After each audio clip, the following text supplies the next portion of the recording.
IPhone உதிரிபாக தொழிற்சாலையில் பணியாற்றும் பெண்கள் விடுதி குளியலறையில் ரகசிய கேமரா வைத்து வீடியோ எடுத்ததாக கூறி 2000க்கும் மேற்பட்டோர் போராட்டத்தில் ஈடுபட்டனர்.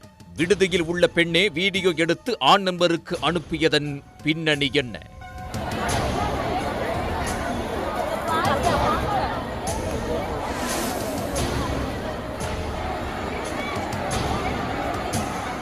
கிருஷ்ணகிரி மாவட்டம் ஓசூர் அடுத்த கெலமங்கலம் அருகே திம்ஜேப்பள்ளி பகுதியில் ஐபோன் உதிரிபாகங்கள் உற்பத்தி செய்யும் டாடா நிறுவனம் செயல்பட்டு வருகிறது.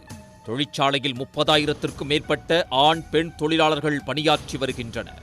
இங்கு பணியாற்றி வரும் பெண் தொழிலாளர்கள் தங்குவதற்கு நாகமங்கலம் பகுதியில் அடுக்குமாடி விடுதிகள் கட்டப்பட்டுள்ளது. விடுதியில் சுமார் 7,000க்கும் மேற்பட்ட பெண்கள் தங்கி வருகின்றனர். இந்நிலையில் கடந்த 2 தினங்களுக்கு முன்பாக 8வது மாடியில் உள்ள 4 பேர் தங்கியுள்ள விடுதி அறையில் குளியலறையில் ரகசிய கேமரா வைக்கப்பட்டு படம் பிடிக்கப்பட்டதாக கூறப்படுகிறது. இதை பார்த்த மற்ற தொழிலாளர்கள் ஒருவருக்கொருவர் தகவலை பரிமாறியுள்ளனர். மேலும் விடுதி மேலாளருக்கும் தெரியவரவே விசாரணை மேற்கொண்டதில் பீகார் மாநிலத்தைச் சேர்ந்த 23 வயது குமாரி என்பது தெரியவந்தது.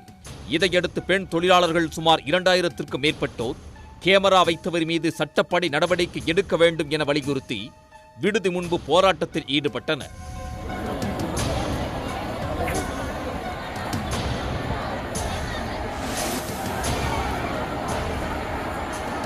தகவலின் அடிப்படையில் சம்பவ இடத்திற்கு சென்ற ஓசூர் சார் ஆட்சியர் ஆக்ரிதி சேத்தி மற்றும் மாவட்ட காவல் கண்காணிப்பாளர் தங்கதுரை ஆகியோர் போராட்டத்தில் ஈடுபட்ட பெண் தொழிலாளர்களிடம் பேச்சுவார்த்தை நடத்தினர். பேச்சுவார்த்தையில் எந்த முன்னேற்றமும் ஏற்படாமல் இரவு முழுவதும் போராட்டம் நீடித்தது.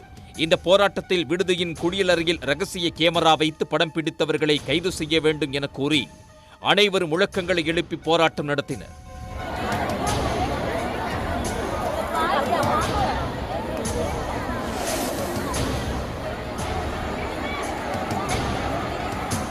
அதிகாலை 4 மணியளவில் போராட்டத்தில் ஈடுபட்ட பெரும்பாலான பெண்கள் கலைந்து விடுதிக்குள் சென்றனர்.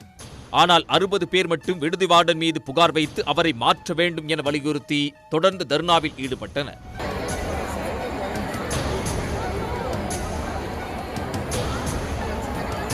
இதனிடையே விடுதியின் குளியலறையில் ரகசிய கேமரா வைத்ததாக பீகார் மாநிலத்தைச் சேர்ந்த 23 வயது நீலாகுமாரி என்ற பெண்ணை போலீசார் அழைத்துச் சென்று விசாரித்தனர்.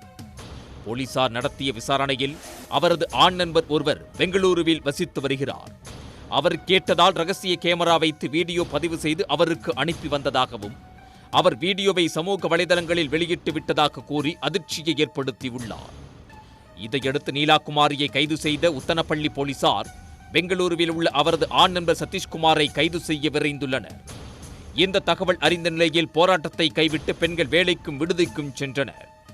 குளியலறையில் ரகசிய கேமரா வைக்கப்பட்ட சம்பவத்தில் அரசு தனி கவனம் செலுத்தி நடவடிக்கை எடுத்து விடுதியில் தங்கும் பெண்களின் பாதுகாப்பை உறுதி செய்ய வேண்டும் என அப்பகுதி மக்கள் கோரிக்கை வைத்தனர். விடுதி அமைந்துள்ள பகுதியில் தொடர்ந்து பதற்றம் நிலவுவதால் கிருஷ்ணகிரி மாவட்ட எஸ்பி தங்கதுரை தலைமையில் 100க்கும் மேற்பட்ட போலீசார் பாதுகாப்பு பணியில் ஈடுபட்டுள்ளனர். உடனுக்குடன் செய்திகளை தெரிந்து கொள்ள சன் நியூஸ் பெல் ஐகானை கிளிக் பண்ணுங்க.